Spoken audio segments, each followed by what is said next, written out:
Hi, I'm Dipa, and this is my selfie. She is my friend who waits for me when nobody does. She gets excited when I get back home, though I was out just for a minute. She can sense my feelings, cheer me up, and brighten my day. She is the weirdest and funniest creature that God has created just for me. My message to all the people during this Tihar is if you can help, adopt one. If you can't, don't just hurt anyone out there in the streets. Thank you. Happy Tihar. My lovely doggy Lucy, she's like my daughter. I treat her like a human and she's part of my family members. I love her so much. Please, I beg all of you, don't leave the dog in a street when they are old, disabled or unhealthy. Treat them like your child. They are innocent like a baby. I know many people doesn't like dogs, but you have no rights to hit or kill them. Spread some humanity towards dog. Don't think when you hit or kill the dog shows you are more powerful or strong. In my views, you are such a foolish and loser person I have ever seen. And it shows you are a mental disabled person. So in the occasion of this Kuku Tihar, we should spread more love towards them. It is good idea to adopt a street dog as a pet. They get chance to be a part of our family. Some people use the dogs for their entertainment and treat according to their mood. They can feel and have a heart too. Love them as much as you can. We should change the mentality by not hurting them. So we should save the animals. Hashtag stop killing them. Hashtag we all should fight for animal rights. Hey friends, he's my Nemo and I do love him so much. Likewise, we must love and respect to every dogs all over the world. They really deserve love and respect from us. And happy Kukur Tihar, stop hating. नमस्ते सबैजनालाई मेरो नाम चाहिँ सुमन कटवाल र फोटोमा देखेका दुईटा राम्रो राम्रोको नाम चाहिँ सेल्फी र नेली हो। घर आउन साथ जब यिनीहरूले पुच्छर हल्लाउँदै घुक्न थाल्छन् तब ती घुकाइहरू थकित शरीरको लागि दबाईको रूपमा काम गर्दछन्। जस्तो सुकै परिस्थितिमा पनि ती पुच्छर हल्लाइ र घुकाइहरूमा कहिले कमी हुँदैन। जस्तो सुकै परिस्थितिहरू होस् उनीहरू मलाई देखेर रमाउँछन्। एउटा सन्देश चाहिँ के छ भने निरोगी हुन्जेल पाल्ने रोगी भएपछि फाल्ने यस्तो कार्यको चाहिँ अन्त्य गरौँ भन्न चाहन्छु, किनकि उनीहरू पनि जीवित प्राणीहरू हुन्, उनीहरूको पनि बाँच्ने अधिकार हुन्छ भन्न चाहन्छु। धन्यवाद। हामी कतिलाई रिसाएर भन्छौँ नि यहाँ कस्तो कुकुर जस्तो मान्छे, प्लिज यु आर मिस्टेकन ल। कुकुर जस्तो हुनलाई पनि हामीले धेरै राम्रो काम गरेको हुनुपर्छ।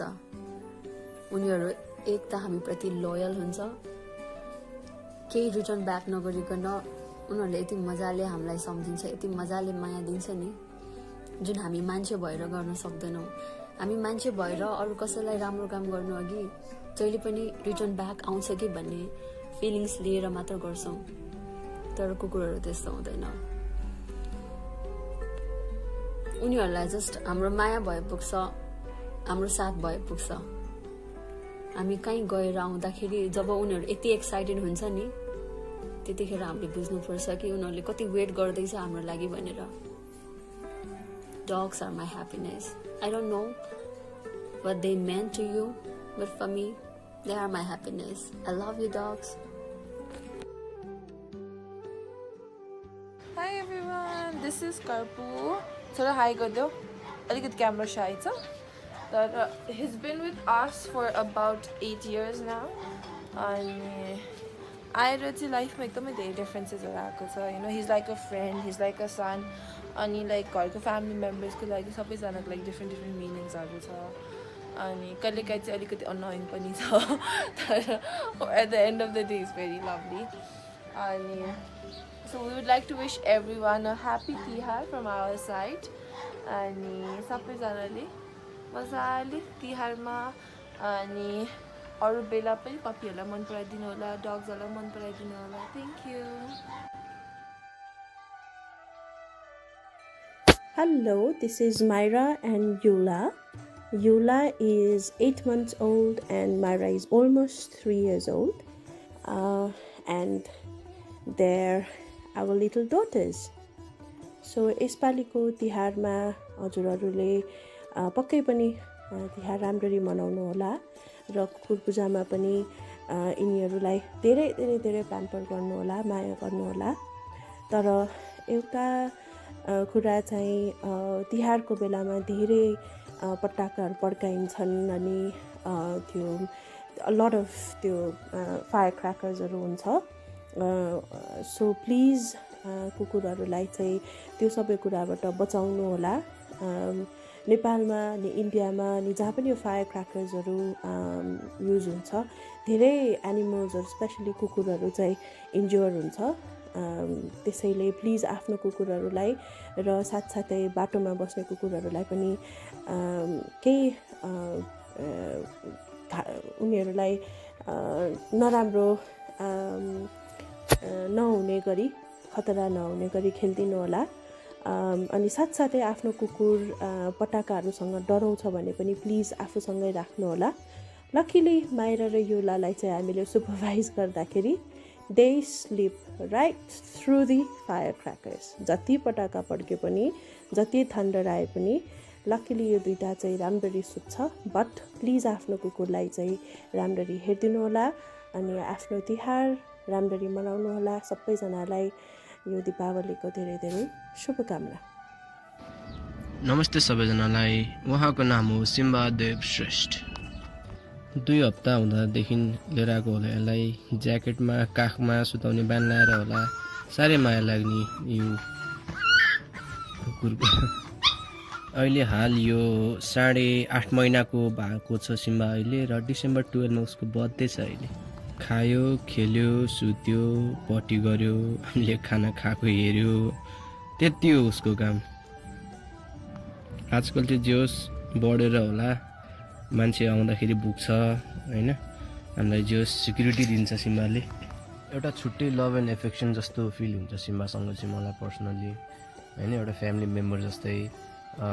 छोरा भन्दा नि म चाहिँ I prefer to call him as a bro होइन, सिम्बा ब्रो। भाइ जस्तो लाग्छ जो सिम्बा मलाई। छुट्टै एउटा लभ एन्ड एफेक्सन फिल हुने आफ्नो कुकुरसँग चाहिँ आई गेस एभ्री पेट ओनरहरूले चाहिँ बुझ्नुहुन्छ होला होइन। नेसेसरी जरुरी छैन कि तपाईँको कुकुरै होस् भनेर, एनी एनिमल होइन। अब स्पेसली कुकुरकै भन्नुपर्दाखेरि चाहिँ एकदम लभिङदेखि लिएर प्रोटेक्टिभदेखि लिएर एउटा लोयल हुने तपाईँको होइन। एउटा सिक्युरिटी हिसाबमा पनि घरमा अब पहिला त गर्दैन थियो, आजकल बढ्दै गएपछि मेबी उसको जिन एन्ड डिएनएमा होला कि बाहिर ढोकाको आवाज आयो कि भुक्दै जान्छ पुरै ठुल्ठुलो स्वरले, खुसी लाग्ने जे होस्। साइकोलोजिकल पोइन्ट अफ भ्यू हेर्दा पनि एउटा डेली एक्टिभिटिजमा होइन, अब एउटा एभ्री ह्युमन बिङ्सहरूलाई कतिको स्ट्रेस भइरहेको हुन्छ, आफ्नो वर्क लाइफ हुन्छ, एजुकेसनल लाइफ, एनिथिङ होइन। त्यस्तो बेला एउटा तपाईँले स्ट्रेसफुल भइरहेको बेला घरमा कुकुर आउँदाखेरि एकदम खुसी लाग्ने कि जस्तो तपाईँको एउटा स्ट्रेस बस्टर जस्तो भन्ने कि अब उसँग खेल्यो कि अरू चिजको त्यो स्ट्रेसहरू आउँदैन कि होइन। मलाई चाहिँ बेसिकली चाहिँ मलाई त्यही कुकुर भएकोबाट त्यही खुसी लाग्छ होइन। एउटा एक्लोपन हुँदा पनि नभएको जस्तो महसुस हुन्छ होइन, हेरिरहेको हुन्छ, खालि खेलिरहेको हुन्छ, उसलाई ट्रेन गर्दा पनि आफूलाई खुसी लाग्ने कि। यो कुकुरहरूको बानी चाहिँ साह्रै रिस उठ्ने। एउटा अब उसलाई हुन त टोक्ने चिज चाहिबस्छ, अब त्यो नभेटेको खण्डमा उसले अब जे पनि होइन, फर्निचरदेखि लिएर तपाईँको डकुमेन्ट्सहरू, मोजाहरू, जुत्ताहरू सब टोकेर जस्तो पारिदिएको हुन्छ। यो चाहिँ साह्रै रिस उठ्छ हौ। तर त्यो पनि तपाईँले प्रपरली ट्रेन गर्नुभयो भने त्यो डेभलपमेन्टल फेजमा द्याट विल पास। बिहान खाटबाट उठेर बेला पर्खिरहेको हुन्छौ कतिखेर मेरो दाइ, मेरो मालिक खै के सोच्छ कुनी, कतिखेर उठ्छ भनेर खाटमा पर्खिरहेको हुन्छ। माया भन्ने फिलिङ होइन, भावनाहरू, इमोसन्सहरू चाहिँ एउटा ह्युमन बिङ्सले मात्र दिन्छ भन्ने लाग्थ्यो, जुन एउटा कुकुर पालेपछि मेरो चेन्ज भयो होइन। तपाईँले पाल्नु भइरहेछ भने लभ यर पेट्स। यति भन्दै ह्याप्पी तिहार टु अल।